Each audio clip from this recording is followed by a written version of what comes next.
Fala, Vascão! Fala, Vascão. E aí, rapaziada? Beleza? E aí, depois da declaração do nosso treinador Carille, que está satisfeito com o grupo, com o elenco, qual a sua opinião sobre isso, Ricardo Bacurico? Rapaz, eu sei que isso não pegou muito bem com a torcida do Vasco. Eu acho que muita gente já não tem uma boa vontade das maiores com o Carille, aquela coisa toda. Eu acho que não pegou muito bem, a torcida não gostou disso. A torcida, logicamente, sempre quer que o treinador fale que precisa de reforços. Só que o que eu penso é o seguinte: nessas horas o cara tem que ser político e tem que ter jogo de cintura. Ele nunca ia chegar ali a falar assim: ah, não estou gostando desse elenco, não. Já pedi mais reforços para esse time, a gente não vai em lugar nenhum, mas até agora não me deram, não sei o que eu vou fazer. Eu acho que é um pouco disso também. Usar como exemplo o que eu sempre uso. Lá em 2013, quando o Vasco tinha 3 goleiros e não tinha nenhum, o Carlos Germano, que era o preparador de goleiros, deu uma declaração dizendo que o Vasco estava bem servido de goleiro. Ele não deu tudo errado, todo mundo sabe, e a torcida caiu de pau em cima do Carlos Germano, mesmo ele sendo indo com a declaração que ele tinha dado. Só que eu sempre prefiro acreditar na competência da pessoa. E isso leva-me a acreditar em quê? Que ele fala isso para a parte externa da coisa, mas lá dentro, entre 4 paredes, tanta gente, qualquer pessoa, não estava satisfeito com aqueles 3 goleiros, cá para nós, horrorosos que nós tínhamos. Acho que serve ao mesmo raciocínio para o Carelli agora. Essa lembrança aí do Carlos Germano, eu acho que não era nem bom lembrar. Foi horrível, né? Deus me livre. Na minha opinião, o Carille está sendo político, né?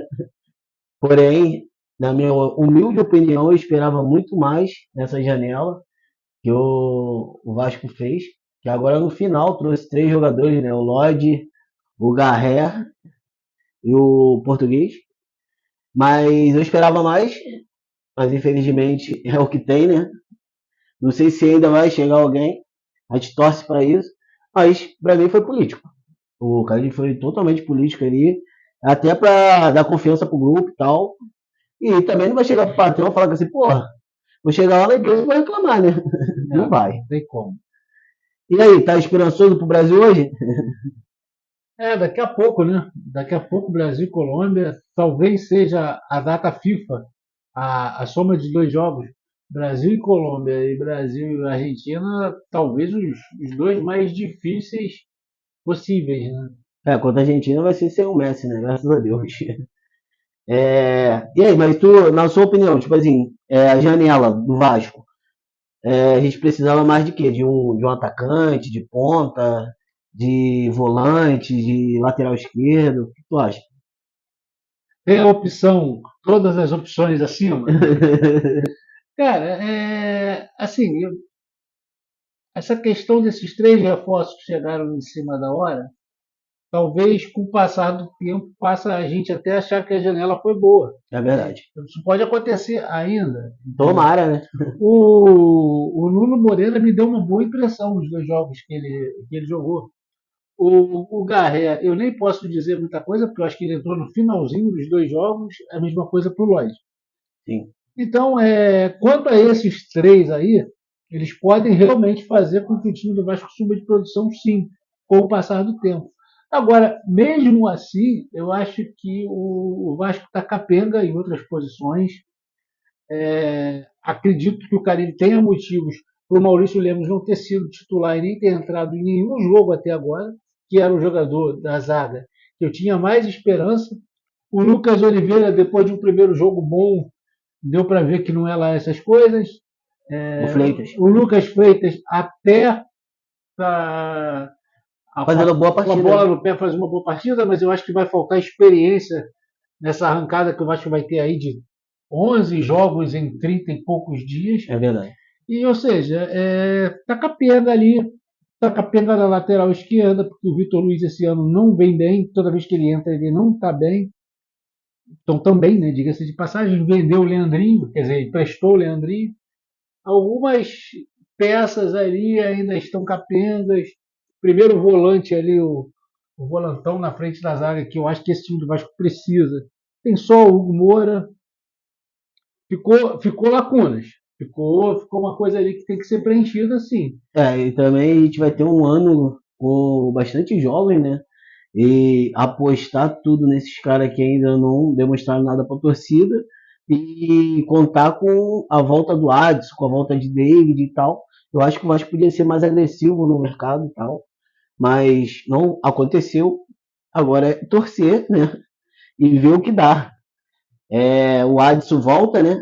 Vamos torcer para ele voltar bem, que como a gente chamava ele aqui, fumacinha, né? Vamos ver, vamos torcer e que tudo dê certo.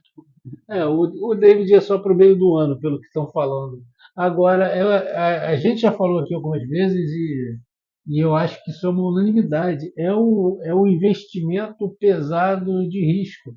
O Vasco paga 1,5 milhão para o Payet e o Payet não está produzindo nem em campo e nem está tendo aquele marketing para se pagar. Não está. Eu nem sei quanto que é o salário do Mendes, lá no Corinthians. Mas deve ser o dobro ou talvez o triplo do Payet. Mas eu sou capaz de apostar que ele está se pagando lá. Pô, hoje eu estava vendo mais cedo Holanda e Espanha pela Liga das Nações da UEFA, o jogo na Holanda, o Memphis de titular com a camisa 10. Entendeu? Voltou, Esse né? jogador joga aqui no Brasil, cara. Voltou. Entendeu? Quando é que a gente vai investir num cara assim para realmente fazer com que os holofotes do mundo venham para o Vasco e o Vasco consiga realmente mudar a estrutura toda do futebol? E o cara se pagar. O cara se pagar com venda de camisa, se pagar com aquele jogador que vai fazer a torcida ir para o estádio. Todas essas coisas que com certeza o Corinthians está tendo com o cara lá. E uma posição de centroavante que o Verratti, né, tem do Verratti, e estão falando, né, que o Ryan pode jogar nessa posição. Eu até acredito que possa, sim, mas o que dizem é que o Ryan vai embora no meio do ano. E o Vasco não contratou ninguém para. O Verratti vai jogar todas as partidas do ano. Se machucar, vai acontecer o quê? Vai mudar o esquema. E aí? Faltou, né? É outra lacuna. E mais assim, uma das outras preocupações minhas por essas lacunas que tem no elenco é o seguinte, principalmente nesses 11 jogos em 33 dias, vai fazer o quê? Vai botar o time titular em todos os jogos? Ou vai querer começar a poupar o time e colocar o time reserva, por exemplo, no brasileiro? Eu não sei, mas eu acredito que se fizer isso e perder os jogos, esses pontos vão fazer falta lá na É frente. preocupante. Não estou dizendo que vai fazer falta lá na frente, lá embaixo no rebaixamento, não. Pode fazer falta lá na frente para qualquer outra esfera do campeonato. Você pode fazer falta para entrar na Libertadores, fazer falta para ir para a Sul-Americana, fazer falta para uma série de coisas. Por quê? Porque o elenco ficou falho, não teve um planejamento ideal, sabendo que ia disputar Copa do Brasil, Sul-Americana e Campeonato Brasileiro. É verdade.